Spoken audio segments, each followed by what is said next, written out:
Hi. So I thought I'd do a demonstration of how to do Zscaler app deployment on iOS, but also how to get it to do it transparently, which means the user doesn't get prompted for authentication, um, and which makes it nice and easy to deploy.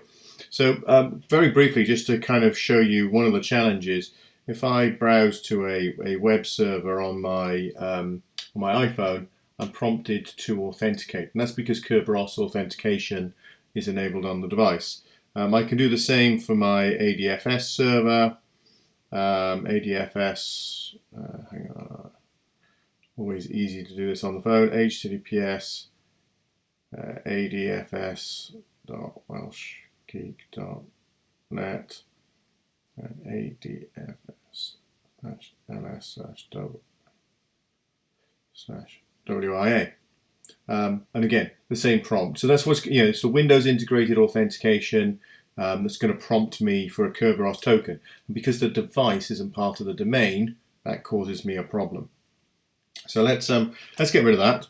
And let's take a look at what we need to do. So the first part we need to construct is a mobile config file that covers how to authenticate. Now, the first thing we're going to send is the principal name, my username, the realm, which is my domain, welshgeek.net, and then what do we want to authenticate to and automatically send a Kerberos token for.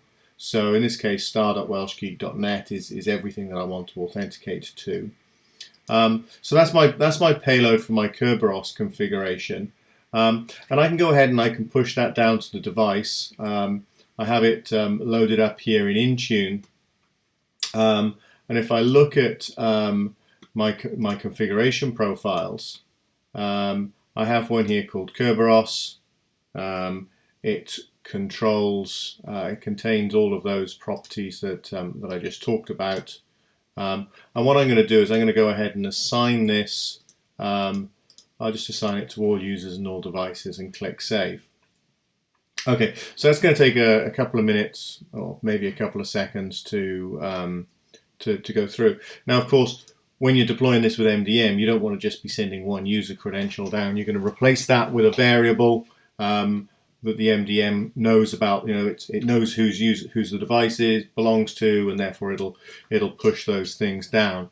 So I'm going to come across here into my my devices, all devices. Here is my device, 1546, which is pretty close actually. Let's just see whether or not this configuration has gone in.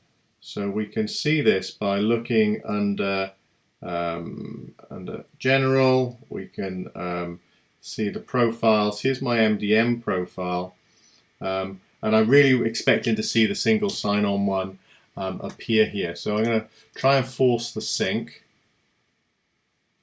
And then on the device, I find that turning off the mobile signal, waiting for that, and then forcing it to re-find the wireless network often causes the device to actually synchronize up and get the new profile.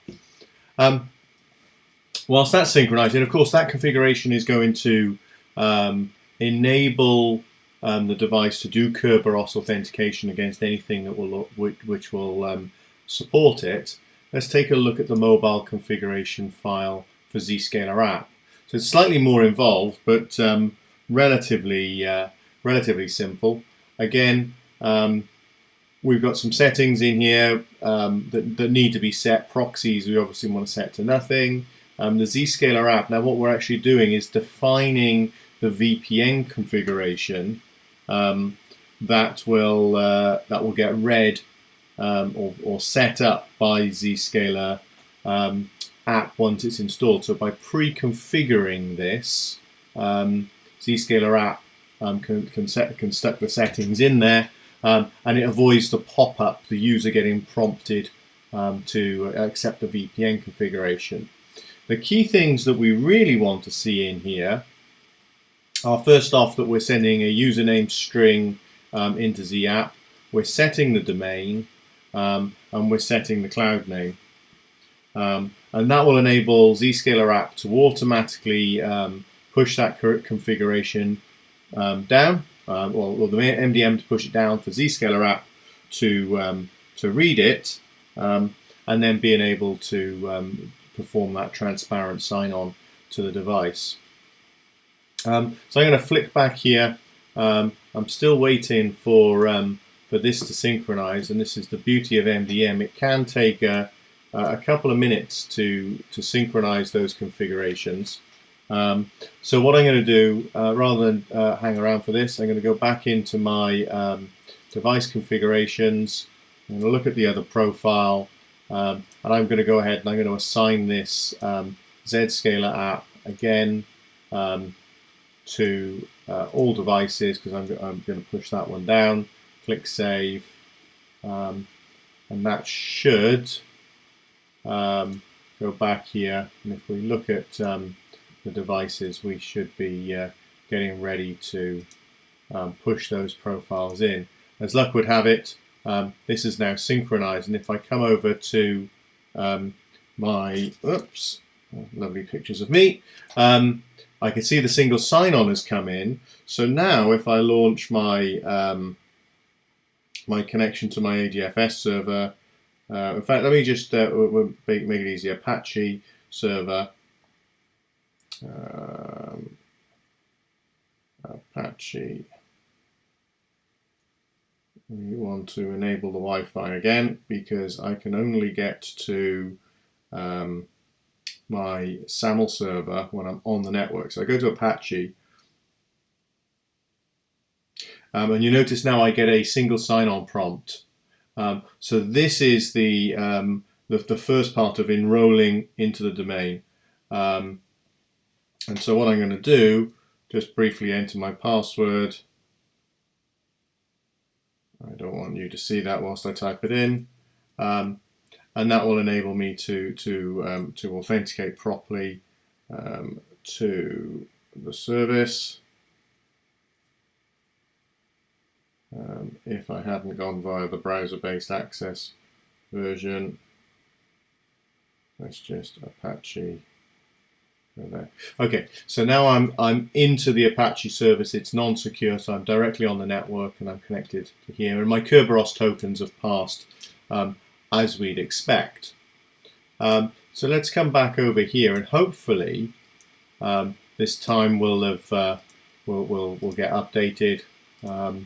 We can take a look at the configuration time on this one. I will try and get this to accelerate the push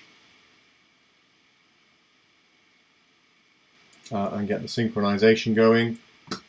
I'm sure if I keep clicking sync, it will spring into life.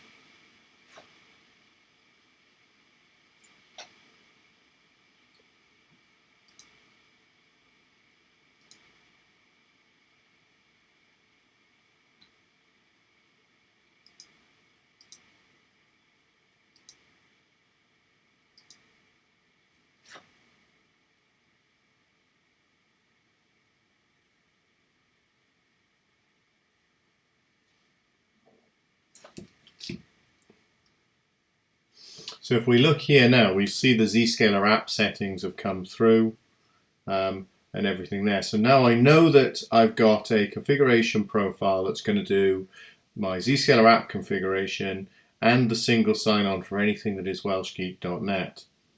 And I know that the device has got a Kerberos token on it because it was able to authenticate to my Apache server. So if I go ahead now and launch Zscaler, we'll see that it'll automatically log in, automatically authenticate against my ADFS server, and register the device on the network and go ahead and connect. He says, waiting for connection. Okay, so now I'm on the network, on the Zscaler private access and Zscaler internet access. So if I go to ip.zscaler.com, that's lovely, it gives me a nice IPv6 address, ip.zscaler.com, I know I'm going through the London node. Similarly, if I go back to my Apache server, this time it should send me to the one in AWS because that is the one that's being advertised through Zscaler Private Access. That is still doing Kerberos authentication over Zscaler Private Access to the Apache server in AWS. So hopefully that covers it. How to push a Kerberos profile, how to push a Zscaler App profile down to your device, how to enroll transparently in Zscaler Internet Access and Zscaler Private Access, and how Kerberos can work through both of those on an iPhone device to give you transparent single sign-on.